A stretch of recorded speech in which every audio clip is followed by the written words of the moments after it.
5 essential steps to craft a story that tells.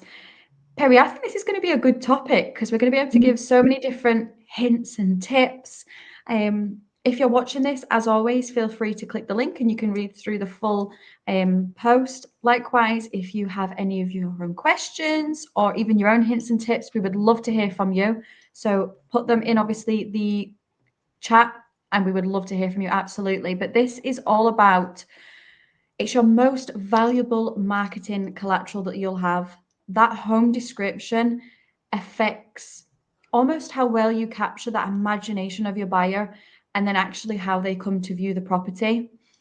Now, successful property listings aren't just a list of rooms and features, because we see it ourselves, don't we, Perry, when it's just literally like a list, or even sometimes you'll see it and it's just that big chunk of paragraph. Yeah. And you just look at it and you just see black and white, you just see words. Too much information, but not the right information. Yeah, absolutely. And this is really where you're wanting to tell a story of your home and the way that your agent crafts your marketing. And it really can make a difference between selling and potentially sticking. So it's absolutely imperative to get these things right.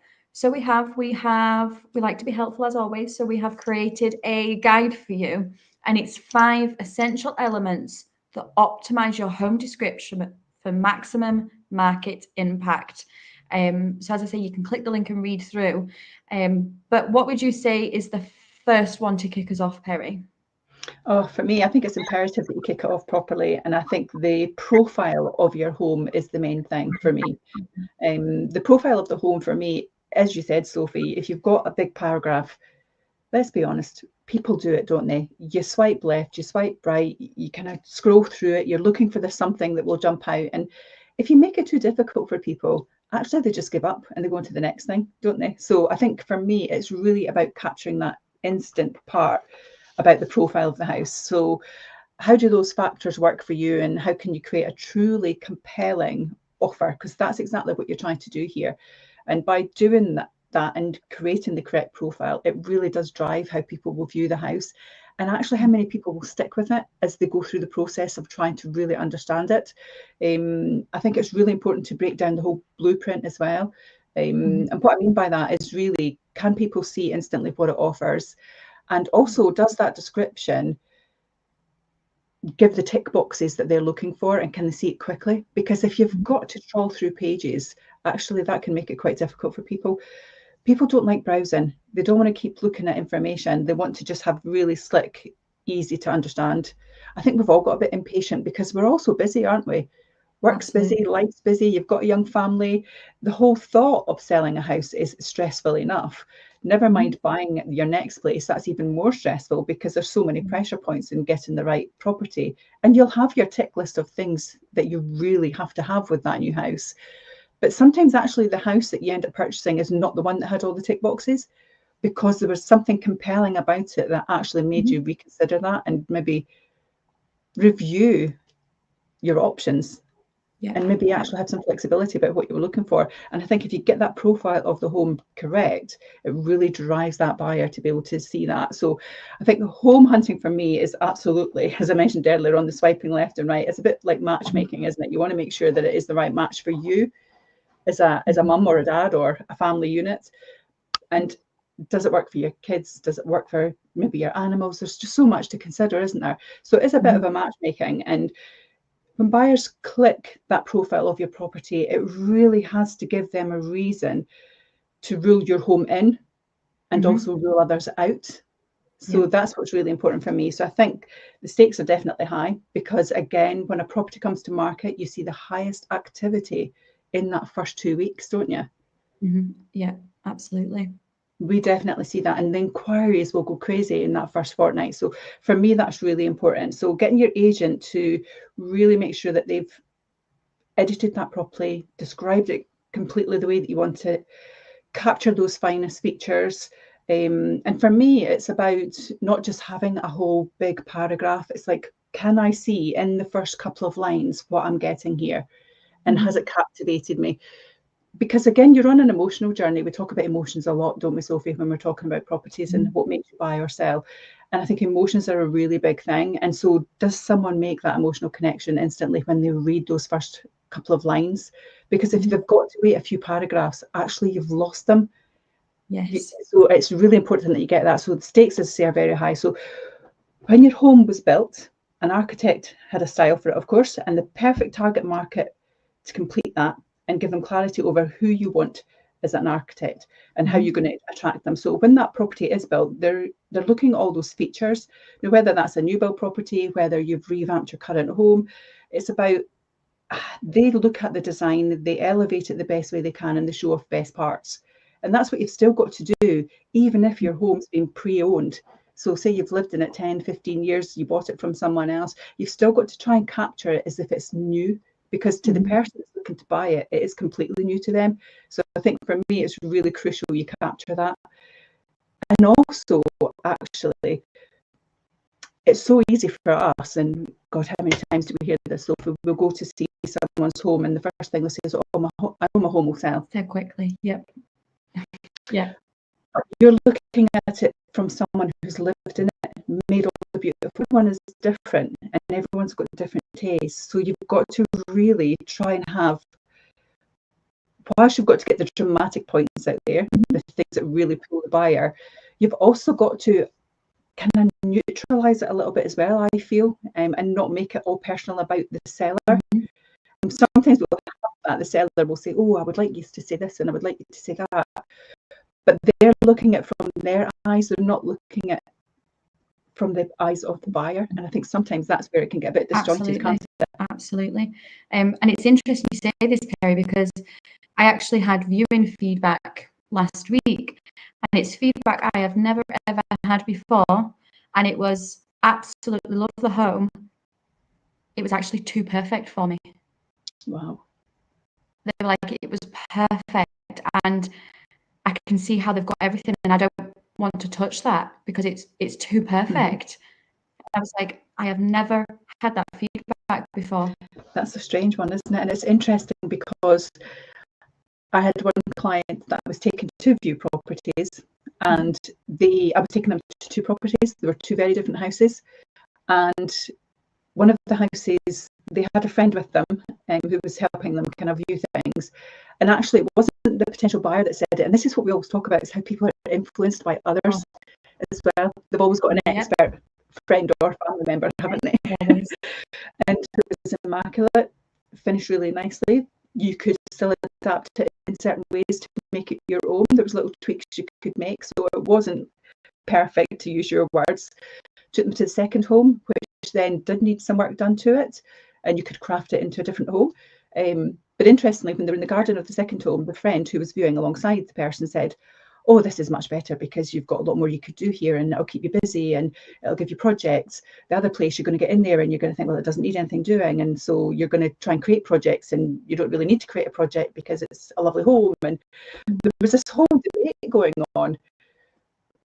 And it was interesting to look at it from both angles of how people were saying it, and it's very much what you were saying. So it wasn't technically the perfect comment that you had, but it was very similar. And I thought, I would never think of it like that. And they wouldn't have done either, probably. And that's the thing. Yeah, you're absolutely right. It's interesting. So kind of just something, again, it's just when we talk about experiences, and as you mentioned earlier, Sophie, we like to hear what our clients and people who are viewing this are thinking. So if you've kind of come across that and that's been a thought process, we'd really like to hear it, because it's great to share it with people. It gives us good insight as well, because it allows us to do our job better, because we're taking those people to view the homes. So if you've been a viewer and you've had an experience, whether it's positive or negative, it'd be great to understand what that looked like from you. So please feel free to comment. I think the other essential thing for me as well is that you have a detailed floor plan. Floor plans are really important. Not all agencies will do them. And I think it's really important because actually it does help the potential buyers cut through the noise. So, if they don't want to be all detail about the description and the words, and they just want to see, they've seen some of the photos, and then they just want to flip to the end, because the floor plan is usually detailed at the end of the, okay, how does this look? Right, that's where that is, that's where that is, that's where that is. Because actually the description doesn't necessarily always say things are on the ground floor, upper floor, do they? So, you've got got to kind of navigate a little bit around that. So I think a detailed floor plan for me is really important. It includes individual room dimensions as well, which again is really important. Those things make a big difference to families, because we have lots of people working from home. Yep. So they may be thinking, well, will my desk fit in that? You know, if it's a smaller room, they're thinking about using it as a home office. Will my fit in? If I've got a filing system, will that fit? So there's all these things to consider. So if they can see the dimensions, for me, that's really important. And I think the overall size of the home is important as well. So, you know, how many square meters is the property? And again, you won't always get that on the descriptions, but it really is helpful to people to have that.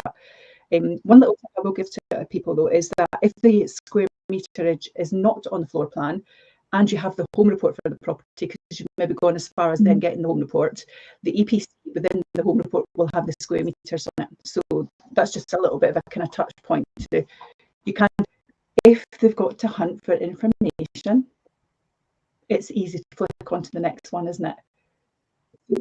Absolutely. I even think when you see floor plans, Perrie, and I don't know if you're the same, but when you see them and it's literally just basically just lines outlining the rooms, but they've not even highlighted that there's a window in that room, or that's where the doorway is to get to the. Some floor plans are literally just black and white lines with nothing else, and you don't even know how many windows are in the room unless you were to look at the photos and then go, okay, there's a window there, there's a window there, and again, as you said, just makes things difficult. But it's something so simple, just have the windows and have the exit points, and you know, even if there's a Velux window, you should see the X for the Velux window. It's all those little things that add the detail to the floor plan. And I think sometimes as well, you know, I'm old school, so I like to do things in feet when I'm looking at measurements. Other people like to see in meters. Your younger generation, like yourself, you probably look at it in meters, Sophie. I always look at everything in feet. So if it's possible as well, detailing the floor plan in feet and in meters is really helpful as well to the buyers. At this moment, we don't know what your buyer age group is going to look like. So it's really important to make sure that you make it simplistic for them and they can really easily access all of the detail and information that they need. But a major selling point for me as well is cover the interior arrangements to the outdoor space and mention any improvements that you've made or further potential. So again, for me, that's about capturing that in the initial couple of sentences rather than on page 3. What I mean by that is that if there's an opportunity to add value, is that detailed very early on so that people can see that? Has it been extended, and have you detailed that it's been extended? Have you detailed that there's 5 bedrooms, one is currently being utilised as a home office? Because these are all the details actually that really make that house appealing to a buyer to get to page 3 to see it. So if they've got that quick summary at the very beginning, they can capture really the essence of the home, and in their mental tick box they're going, yeah, all the bedrooms are there, yeah, all the bathrooms are there, yes, I can use that as a home office. There is a dining space because I like to sit at the table with my family and have dinner. So these are really important factors for people, so I think those are really important to highlight too. As well as that, I think character. So if there's a lot of character within the property as well, people want to see that. And don't always assume as well that character is something that the maturer buyer is looking for as well. I had a client, really surprised me, very young family, took them to view a property. They were in a sort of new build property at the moment, and this was one with character. And you know, I made an assumption, I'll be honest, when I opened the door and I saw this young family, and I thought, okay, this is a different style of house from probably where they're at the moment, because I knew where they were. And actually that is what they loved about it. They loved the character. And one of the things I always ask when someone comes in, because with us, I know we're talking about description at the moment, but obviously we have the walkthrough videos, so they will have seen that video. So, and you know that anyway, because as soon as you open the door to them, they go, oh, hi Perrie, I feel like I know you already because I've watched the video about 25 times. So that's what is it about this home that made you want to come and see it? Because again, that's really important for us to understand that. And the first thing they said was the character. We were really looking for an older property. But that allows me as an agent also, as I'm taking them through the property, to point out as much character as I can, because I know that's what they want to hear and they want to see. That's why they're there. So again, getting that in the description is really important. And it's important as well because if you go on to Rightmove, people can actually go into all the drop-down boxes and select their budgets. They can select the type of house. They can actually tick a box that says, do you want a character property? They might not even see your property if you've not detailed that character. So for me, that's really important as well. So character is really great, whether it's original floorboards, because that's a great thing. Fireplaces, of course, everybody likes to see the fireplace. And in particular at this time of year, because in their minds, they're envisioning themselves in that snug or in that sitting room with that fire on. So if they're the types of things that they're looking at, really important to detail theirs. If there's contemporary design, if someone's looking for something contemporary, again, that's important as well. Unique settings or expansive views. So again, if somebody is looking for country living, seaside living, make sure that they understand that. You know, if you're looking at the windows and you can see country, or looking at the windows and seeing the sea view, people want to see that. They want to know that it's there. So again, really important to capture that as well.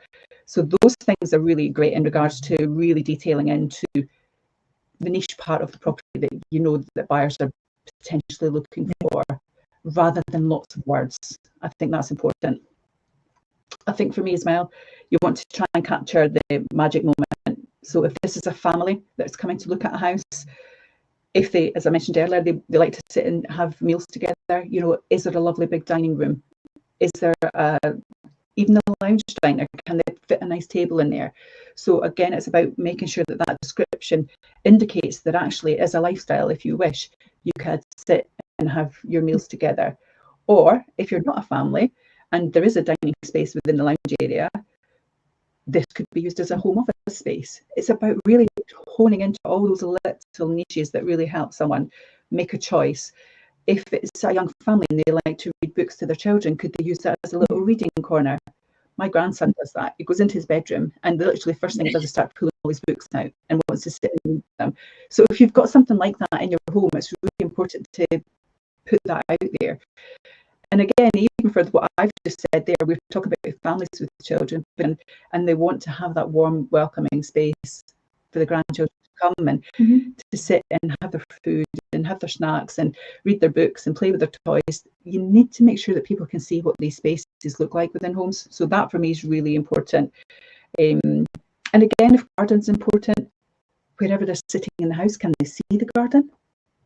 Yeah. Because that's important as well. We talk about as well, making sure that that's really clear and understood with the descriptions.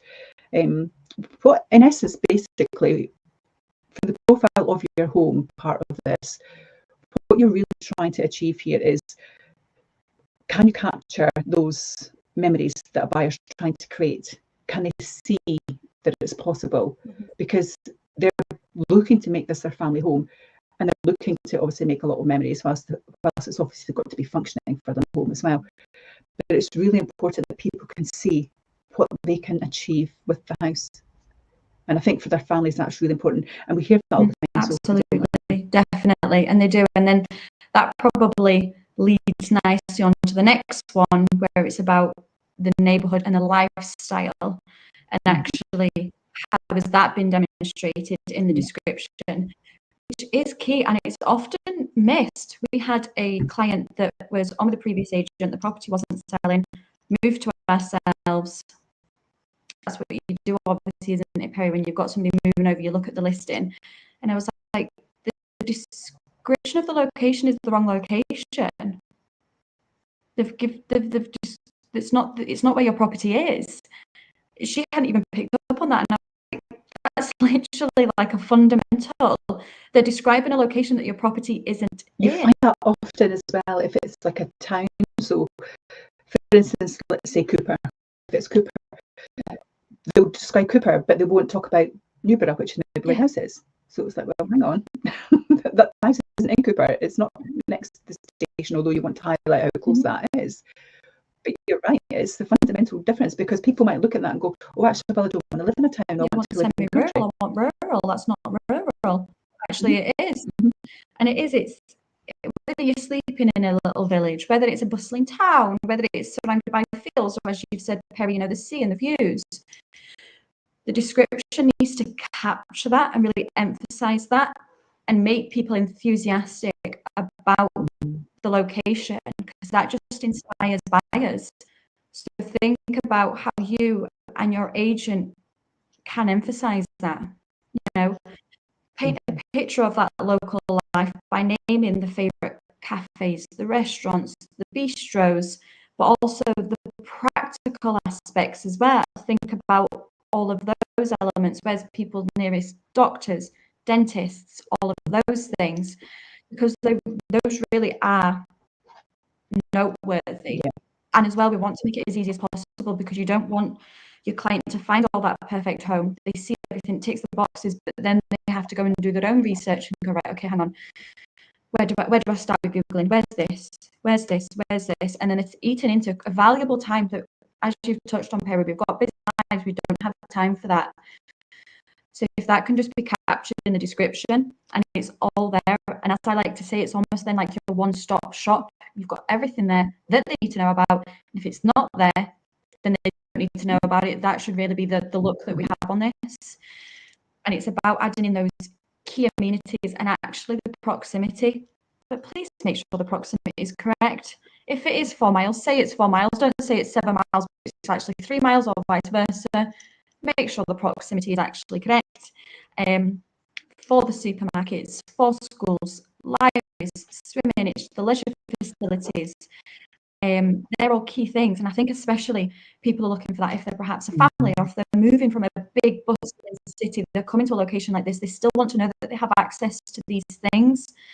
So actually, how close are they for those amenities? Actually, especially Sophie, those things are really important, actually, that you're touching on, because, if in today's world, certainly I've seen a massive difference in families, and it's just the nature of it now.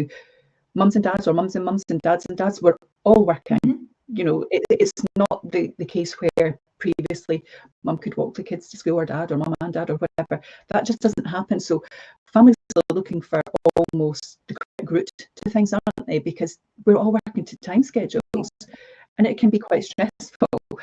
I was with a lady the other day, and she arrived slightly late for the appointment, and she had her toddler in her arm and his bare feet, and the wellies were in the hand, and she said, I've literally put him in the car, and by the time I've gone to take him out the car, the wellies are off, the socks are off, and I'm panicking now because I know I'm late for my appointment, and running and bustling. So that is normal life. That's what the big challenge is.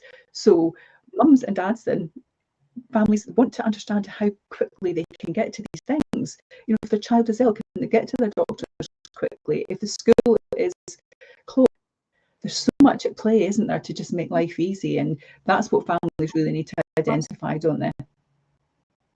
I think that, but also as well for the older generation, for those people that are perhaps looking for their forever home, and they're thinking, okay, at some point I'm going to stop driving, I'm not going to have access to a vehicle, so actually, can I walk to these locations? Or actually, is there a bus stop just around the corner so I can use a bus pass and go to the things? So absolutely, there's the younger side, but there's also the side that are looking for that. It's going to be their lifeline when they're not as accessible. So actually, where is that for them as well? And again, have we made it easy for them to understand and appreciate is exactly where that is? And then not only with that, so not only is it your amenities, not only is it the leisure facilities and the cafes and the nice things that we like to do, and yes, the practical things, but also what is that transport connection and transport links around? And I think, yes, it's key to emphasise it if it's within your area. So, if we're in KY8, we want to obviously sing and dance about the fact we've got the train station. But likewise, it's just as important if it is a semi-rural location and they perhaps are still a professional working family, and that maybe 1 day a week or 2 days out of the month they need to get to the bigger city. Where is the nearest train station if they have got a semi-rural lifestyle? So it's those elements as well, but it's also people will say, I don't commute, I don't need it, but I've got a family in Edinburgh, so I want to maybe go and visit them, or they want to come and visit me, perhaps. And it's the full circle of it, and it's not just what we all just expect. It's also think outside the box of all the other different areas of perhaps why people would need it. But transport links is absolutely key. People don't want to be isolated, do they? No, and again, and I know we talk about this and it feels like an absolute eternity ago, but it's ever since coming out of the pandemic, we want to know all of these things because our lifestyles all changed. And coming out of that, it's okay, what is accessible to me? What is my lifestyle now like? And these are all absolutely crucial. And I think it's also key to highlight as well, not only what's there now in the present time, but actually, are there any future plans for that location? Is there any investment coming into that area? Is perhaps there new amenities opening up? Is there perhaps a new development coming up? Actually, what does that look like? And is it going to be an impact? So it's not only what your agent can tell you is current and now, but it kind of give you an insight into the future and what is perhaps coming, and is there any plans? Because I think that would also make an impact for people. I know there's hustle and bustle and talk about the train station line coming back up in Newborough, and people are talking about that, whether it will happen. The conversation has been going on for a long time, whether that will happen, but people are keen to know that, because if that opens back up, that's your connection to Perth, that's your connection to Dundee, and that'll make such a big impact for Newborough because they've had it before, gone again, a bit like leaving, and look at the impact that it's had. So it's all those things as well. And is that being detailed in the description? Because it's absolutely crucial, because at the end of the day, it's your agent's job to be that informative piece, and it's the way that you use and enjoy your neighbourhood. And I think that's why it's crucial, and we speak about this quite a lot, Perrie.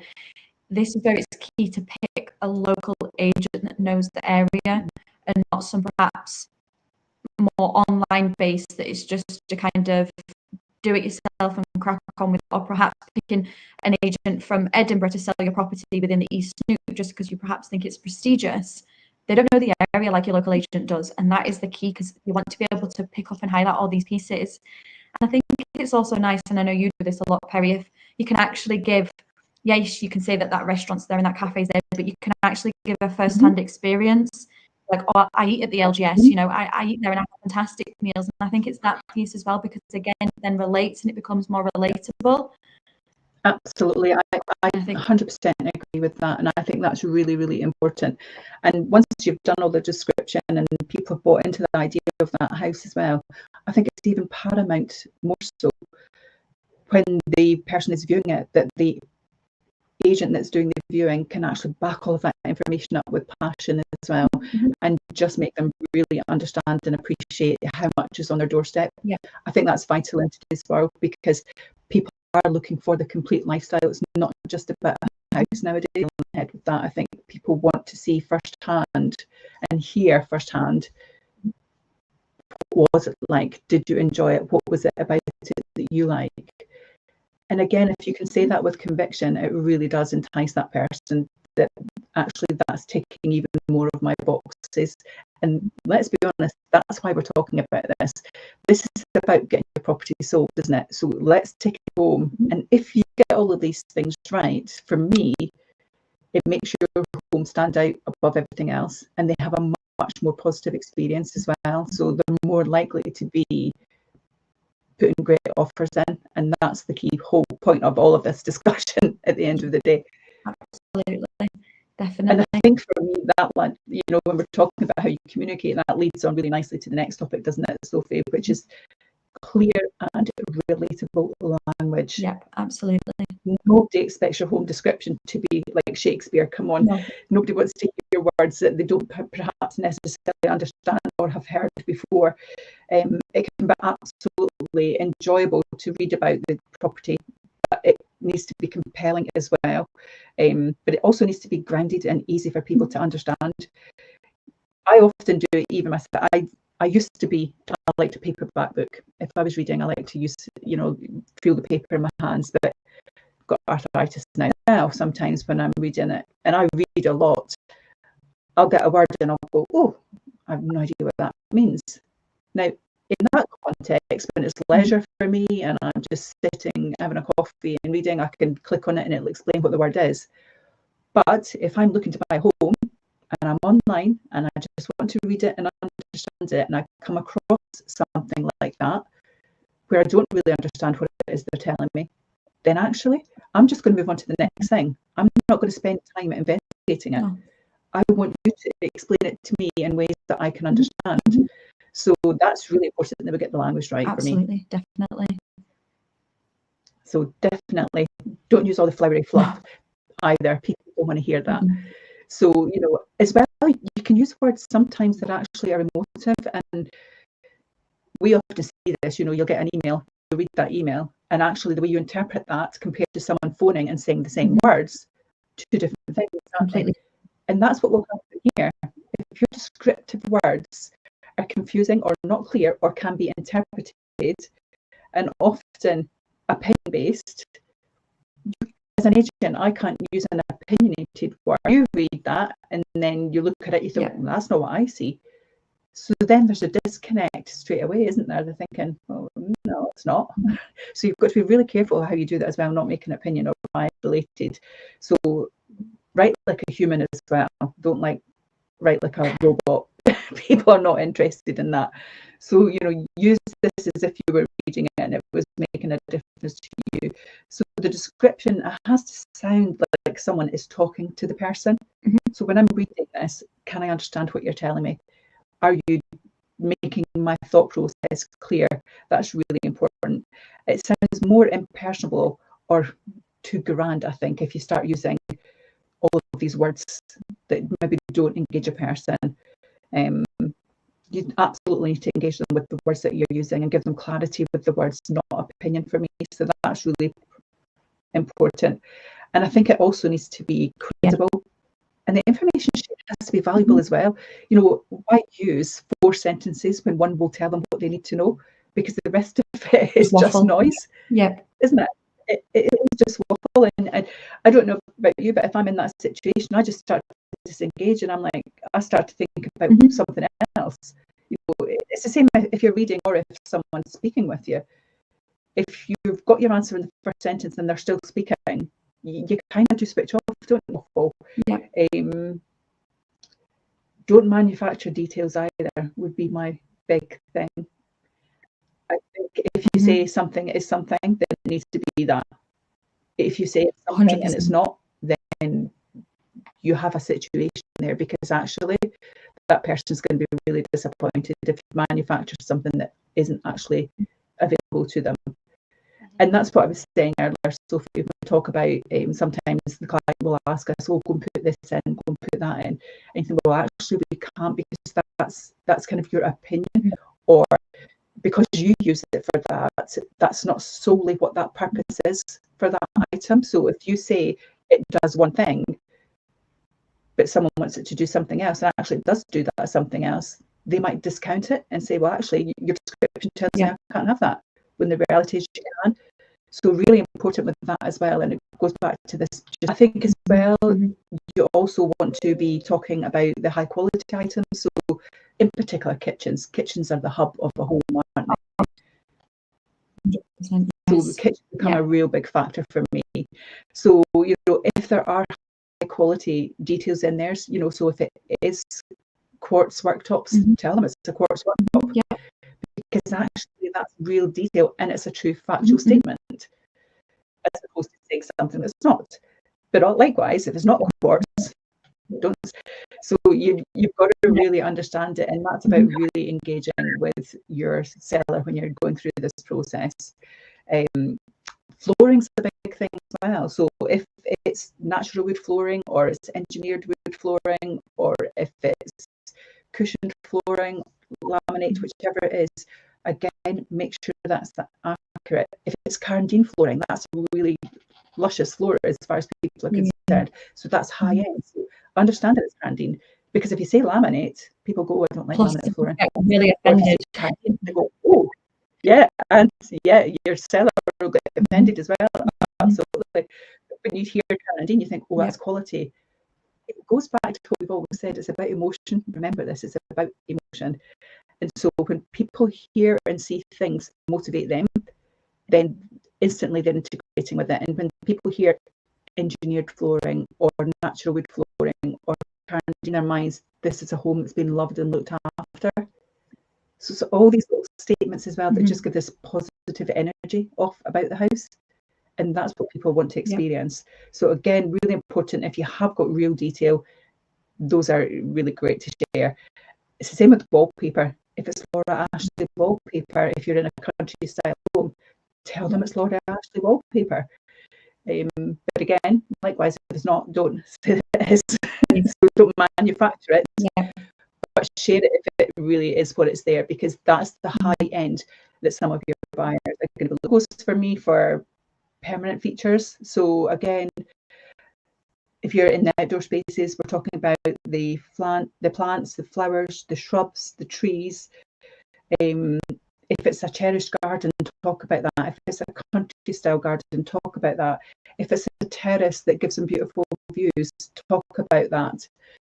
And again, if it's trees, don't just say trees. You know, we have a beautiful home at the moment that's got multiple fruit trees. So if there's people want to know that, especially if they're going for countryside living, because the chances are they've got a family, they're going to want to pick those and maybe eat them themselves, make jams, fruit compotes, etc. So again, you've got to remember, people are buying the lifestyle that comes with the home. So really important to give all of that detail as well. So for me, that's really clever to do that, because it gives them, again, that emotional connection with what they can enjoy with that home. Absolutely. Really important. And I think as well, don't use the old tired industry statements. The one that really drives me crazy is when I read, viewing is highly recommended. Isn't every property? But what are they actually telling you? Viewing is highly recommended. So if I see that on one home and not on another, should I not go and see the other one? Perfect. And you do still see, there is a couple of agents that still do that. They do that, or it's the must be seen, or along that, you know, have to see it to appreciate it, or anything like that. You do see it still. And for me, I think that is a negative thing. And actually, for me as well, to be honest with you, it feels kind of lazy, doesn't it? And also, it's almost like, I don't know why, but my head goes to, you feel like a car salesman then. It becomes like cheap and salesy. It's giving like car salesman vibes. Not that there's anything wrong with car salesmen, but I know what you're meaning. And I think for me, yeah, people don't want salesy. They don't want to hear fluff. They just want to have the facts and the positive things about it. And when they say like highly recommended, to view it, I just think, well, are the agents then saying about other homes, don't bother viewing this one? I just, for me, that just doesn't come across as a real way to promote a property. That's irrelevant, and it goes back to my earlier point. That's an opinion. That's your opinion as the person that's written that it's highly recommended that you do it. Well, actually, no, because I don't like the look of the outside. I've not even got inside yet. It's not for me. So it's about making sure that you do that properly as well. The agents have loads of tools available to them. You know, they use a lot of online. But for me, one of the things, again, that I don't think is great is the AI assisted feedback, because actually AI assisted, there's no thought process going into that. That's, again, not enveloping for me the emotion which people need to see in a home, because again, it's not got the feeling for it, whereas the lady that does our descriptions has been in the home, has felt the home, understands everything about it, to do AI assisted. So again, that goes back, I guess, to what you said, Sophie, about some of these online platforms where you pretty much do it all yourself. Buyers don't want to see that. They want to get the real feel for a house. Likewise, don't use boring text either. You know, you have to have energy here. So if you're just blah when you're writing, again, that's going to be so off-putting. Everything is about these senses and emotional connection. So it has to be invigorating. It has to be coming across as factual, but also emphasising true, real quality parts about the house. So don't be boring. It was easy just to quickly type it and boom, next property. because, you know, maximize that particular home. You want to create something that inspires action in people, don't you, Soph? 100%, absolutely. And without any shadow of a doubt, yes, this is about the descriptions, absolutely, and we're describing, you know, hints and tips of the description. But if your photos of your home aren't up to scratch, there's next is viewing. And that really is what it boils down to. Yes, you can have this absolutely wonderful description that hits all these points that we've noted, but then if your photos fall short and they're just not doing it, it can be absolutely detrimental. There needs to be photography of every room. And this might sound like we're telling you how to suck eggs, and it might be like, well, of course there does. But you would be surprised that there's often rooms missing because there's some agents out there that 12 photos and that's it, which is wild to me because Rightmove and Zoopla can take more. We know that because we do more. There's not a limit on it. If that's how many photographs have been done, then fine, especially because the photographer's there anyway. So why are we putting a limit on it? But photograph each room. It seems simple, but please just do it.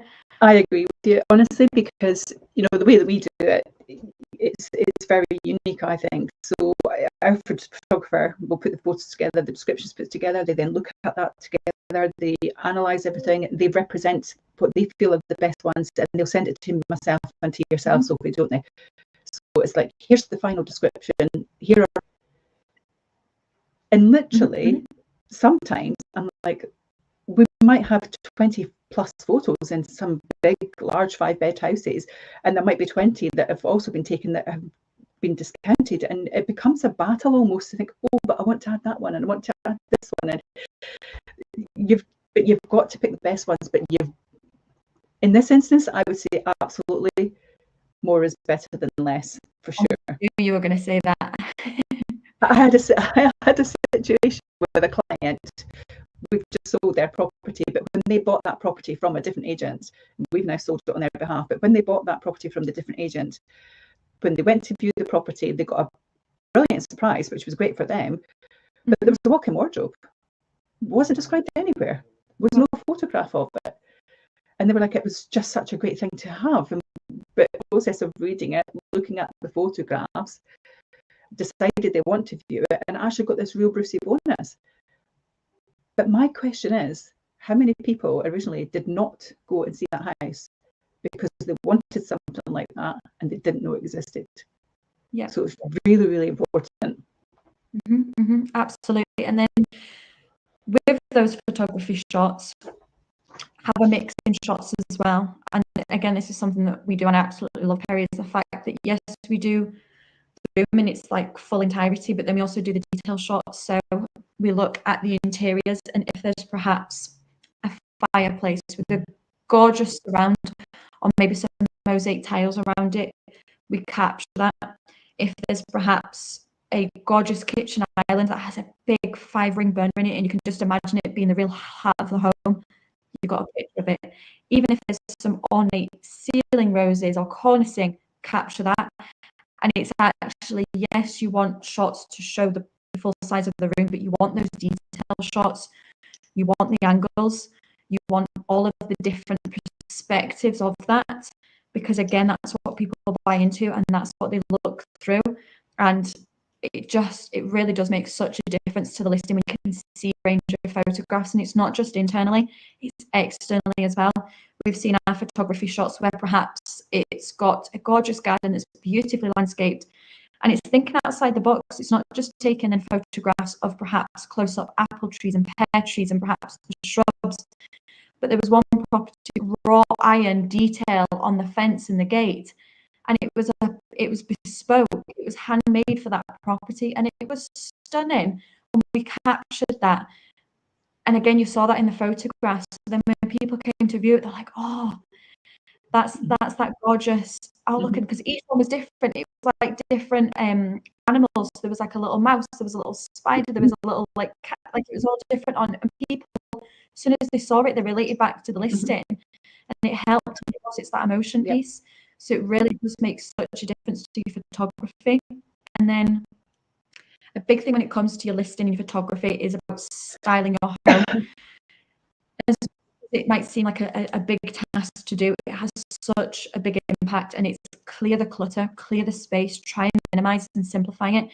Because when people see clutter, they think, oh, there's perhaps not enough storage. Even if there is, it's just the fact that you've got the storage full as well and you're running out of space. But people see clutter and they think, oh, there's not enough space for my things. So clear the clutter, polish things and clean things, because there's nothing worse than when the sun is shining through and it captures perhaps dust on the mirror, or even little fingerprints or like nose prints up against the glass from perhaps a pet, or even the little tiny fingerprints on the glass or mirrors or something like that. So make sure it's polished, make sure it's clean. And then as well, and this is a big thing for me, and I don't think I'm being anal, Perrie, but when you go into a property, and whether it be the bed or whether it be the sofa, but plump up the cushions, make it look like you've sat off it and it's like squashed like a tea bag. We're both a bit like that with that sort of thing, though, aren't we? Yes. The accessorizing part is really important. It is, and I've seen myself as well, and maybe this is me because I'm quite a symmetrical person. Like, I love symmetry, and I'll go, no, that cushion goes better there, and I'll often find myself flipping them around and changing them. But it's the same with like blankets, whether it be on your bed or be on your sofa, but just have it looking inviting, and open the blinds and open the curtains, and it's all those little details. And it's the towels, it's the robes, it's the bath mats. I know our photographer, for example, Yvonne, she's allergic to bath mats. She's like, get that gone, get the bath mats gone, get the toilet roll holders gone. She's allergic to it, and she won't mind me saying that. And often if I've gone in after Yvonne's been in to do my video works, the seller's there, they'll joke and be like, oh yeah, Yvonne had that and she moved that, and she was like, so. But then it's great because they'll go, I've already moved it for you, come to the video because Yvonne had me move, which is great. It's brilliant. It's absolutely right, and it's all those things. You've not just got the photographer firing in going, right, done, see you later, on to the next. They take time and they present your home in the best way, and it does make such a difference. And I think, again, it gives that seller confidence as well, that we aren't just coming in and just taking photos as it is, but we're taking the time to do that walkthrough and perhaps stage things and move things just to get it right, because each individual home is different. And that's what a good estate agent would do for you. But if you feel like we're perhaps offloading all of this information on you and we're perhaps overwhelming you, yes, you can click the link for this full, obviously, blog in here. But when you click that link, you'll then see a link, and we've got a fantastic one that we did, and it's tips on successful photo shoots and photography. Because yes, this is about description, but your photos do come in handy with that. So you can click the link in here as well. And there is a lights, camera, sold show that we had done previously, Perrie and I, which gives you some brilliant insight. So definitely go and read that one as well, or watch it. So with all of this, we've almost done all the nice parts, Perrie. We've done the photographs, we've done the description, we've done all the nice bits, but there is the element that we do need to touch on, the legal side of things. I know that always comes across as the boring part, but actually it's the most important part, because actually you're not buying that house until the legal bit is done. Yeah. So it's important to make sure that all those things are correct. You're absolutely right. And it is the most interesting part, but it really is important, because it's about making sure that that description is accurate and precise, and you're not false advertising. That's a big thing. But it's also about making sure that people understand what the price point is, how they view it, and how they make offers. Those things are all really important. And as part of the digital markers, you've got the competition include the following information to make sure that they can go live in a legal fashion. So these are just little top tips of what definitely needs to be out there for people. So a numerical asking price is essential. You can't put price on application. You've got to be very specific about that. So that's important. And why would you not? Because otherwise, how do people know what house they can afford? I think that's really important. You also now have to have the council form a certificate, what we would call an EPC. If it's a freehold property, we don't have a lot of those in Scotland, but we do have some on leasehold. So again, if it is leasehold, then what tenure is left on the lease. So again, if it's freehold, it's fine, but if it's leasehold, how much time is left on that, because that's important. Yeah. If there are unexpired leases, again, important to state that as well. Yeah. If there's ground rent and service charges, again, that needs to be able to be shared. Yeah. Other details that need to be known are issues or limitations. So if there's restricted covenants, if it's a grade A or grade B listed building, for instance, if it's in a conservation area, is there restrictions there? Because that can impact if you're thinking of changing windows, or can you? Again, so those things need to be clear. It might also impact if you're thinking, well, actually it's a 3-bed and I want 5, but we'll just do an extension. Actually, if you're in one of these locations where you've got restrictions, you may not be able to do that, but you would need to seek the necessary planning permissions.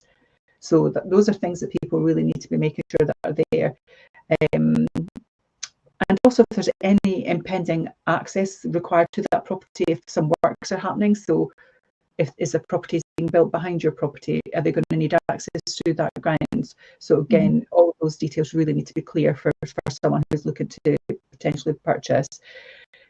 If again there's some construction going on, or any structural modifications that need to be done, again that needs to be clear. If there's utility supply issues, type of heating that's there needs to be clear. So within the home report that is done about the property, there is a personal property questionnaire there. The seller should be able to answer all this as well. So who are your electric supplier, who's your gas supplier, who's your broadband, who's your phone provider, are there drainage connections? Those things are really important for people. Is it in a flood risk area? Oh yes, that's again a big question. And you'll get that with seaside and countries, because the country properties may have streams or rivers running alongside them. So are they by the riverbanks? Those things are really important as well. So absolutely those things are crucial for someone to understand, and actually are a requirement now. So that information does need to be supplied, and these are great bits of information because it really gives you the whole picture. Again, if someone's working from home, problem, isn't it? So that's one of the things. I had a client, actually, it was a stately home that was converted into apartments. They were very much about their sports. They loved the golf, the Ryder Cup, the Open. So it was important that they had Sky, and there was not a single Sky dish on this building. So that was really paramount that they understood that, because actually they wouldn't buy that home if they couldn't put their Sky in. So things like that you don't necessarily think about, but they are vital. And it goes exactly to what we were saying earlier, Sophie. It's the lifestyle. It might be a beautiful home, but if it doesn't provide the lifestyle, it doesn't work for them. Then it's not the perfect home, is it, for them at the end of the day? Nope. Exactly. So that's really, really important for me. So we readily admit gathering this information up front is far more exciting and easier to do. However, it is a remarkably effective way to slash wasted viewings, if you like. So you don't want, as a seller, to be excited because you think you've got viewings, when actual fact is you don't, because this person might come along and the first question they ask is, can I have Sky? And then we go, well, actually no, because it's restricted because of the building type. Oh, well, there's no point in looking at the rest of this thing, because that's vital to me. And I know that sounds really flippant, but that's a major part of their life. So actually really important to understand that beforehand and not give you wasted viewings. As a seller, you're getting excited. You've prepped the home again. You think you're possibly getting an offer out of this viewing. The viewer comes along, the very first thing that they ask is a negative response, and they're out already. And it's so disappointing, isn't it, for the seller? And you want to really just offer first. So that's really important. It does take time to gather all that information, but actually at the end of the day, that's what your agent should be doing for you, shouldn't they? Yes, 100%. Yes. What's your final thoughts on all of that then, Sophie? Final thoughts is, this is a lot of information to take in, absolutely, but it's such a big thing that you are obviously going to be doing. It's your biggest asset in life. It's a whole new chapter in your journey. So you want to get it right and you want to have that confidence. So this is where you really have to do your due diligence on your agents, do your homework, interview your estate agents and look at their marketing. And before you pick an estate agent, go and look at how they have listings and see how easy it is. See what their descriptions look like, their photographs, their marketing, their promotion, videos. Look at all of that and do your homework beforehand. And it only helps you make informed decisions. But certainly click the link, you can read through this because this has got some brilliant hints and tips.